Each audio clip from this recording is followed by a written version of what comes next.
Hola, bueno, habíamos quedado en el video anterior que la burguesía llega a acumular un poder económico muy importante y a partir de todo un proceso que le llevó algunos siglos, llega a sacar del gobierno a la nobleza y al clero y empezar a gobernar algunos países. ¿sí? Primero va a suceder en Inglaterra, en 1688 termina todo ese proceso revolucionario, en el cual se va a cambiar de una monarquía absoluta a una monarquía parlamentaria, y ahí va a estar la razón, o sea, la forma en que la burguesía va a empezar a manejar los hilos de ese país.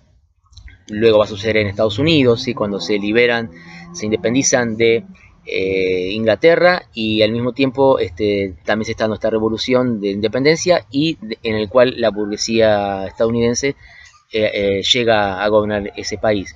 En 1789 en los Estados Unidos termina en 1776. Lo de Francia va a ser en 1789, cuando también una revolución, quitan al rey del poder. Es más, terminan cortándole la cabeza en la guillotina. La burguesía llega a gobernar Francia. Y bueno, todo ese momento, ese periodo en el cual se va a producir muchas ideas, mucha teoría, muchas ideas, va a estar desparramándose por varios lugares. Entre esos lugares van a ser las colonias latinoamericanas. Primero en Francia, como relación directa, va a estar la Revolución Francesa. Haití era una colonia de Francia. Arranca la revolución en 1793 y culmina en 1800 con su independencia, llevada adelante esa revolución por la población afrodescendiente. ¿sí? Había mucha población que había sido traído esclava del África. Luego en las excolonias españolas se va a dar todo un proceso emancipatorio. Se va a organizar un plan continental en el cual se va a generar de manera bastante organizada un levantamiento, una rebelión contra el poder español. Se va a dar en el mismo año 1810, se va a dar la revolución en Caracas, en Buenos Aires, en Bogotá, en Dolores, que es México, ¿sí? El Grito de Dolores, y en Santiago de Chile. Todo eso ocurrió en 1810 y no es casualidad. En ese momento estaban las logias eran como partidos políticos clandestinos en el cual se organizaban, y bueno, muchos intelectuales, muchas cabezas que tenían que ver, referencias, ¿no? de lo que eran los pueblos latinoamericanos, con una alianza bastante importante de parte del Imperio Británico, que estaba muy interesado en que nos emancipemos de España. Así podían hacer mejores negocios sin la intervención española. Acá un paréntesis, ¿sí? Este tipo de alianzas con el Imperio inglés tiene que ver con poder tener algún paraguas, algo que apoye, algo con mucho poder que apoye para poder liberarse de algo que también tiene mucho poder, ¿no? No es tan fácil liberarse de la opresión. En el caso del Río de la Plata, con la llamada Revolución de Mayo, va a tener la influencia en una relación directa, además de todo el resto de los antecedentes influyentes del contexto histórico que influyó en el resto de los levantamientos latinoamericanos.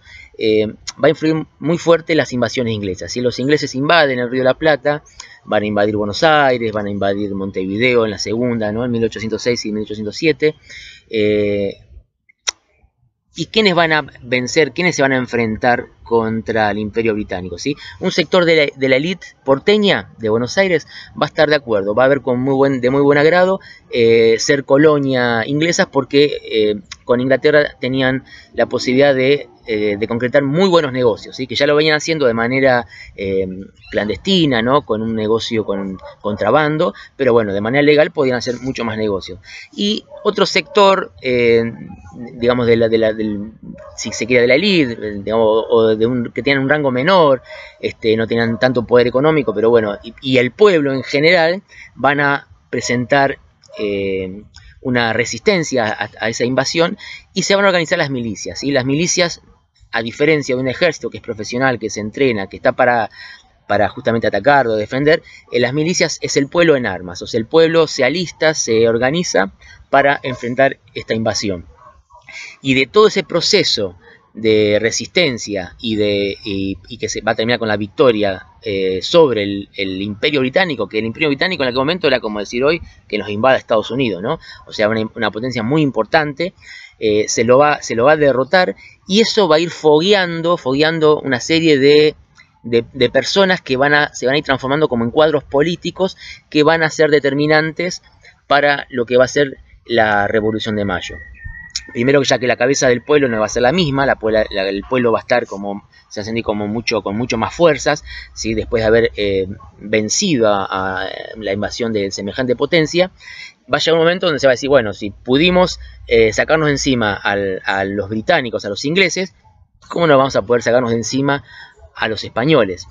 He aquí que a partir de lo que se contaba anteriormente, de este plan continental, en 1810 ya estaba la fruta madura, y ahí fue cuando se termina de decidir, ¿no? de llevar adelante este levantamiento contra el poder español. En España había sido encarcelado el rey de España, después había sido derrotada la Junta Central de Sevilla, también en 1810, y ese fue de alguna manera la gota que rebalsó el vaso, la que permitió avanzar con el plan. Por lo tanto, ahí primero se entra la disyuntiva, ¿no? ¿Qué va a pasar?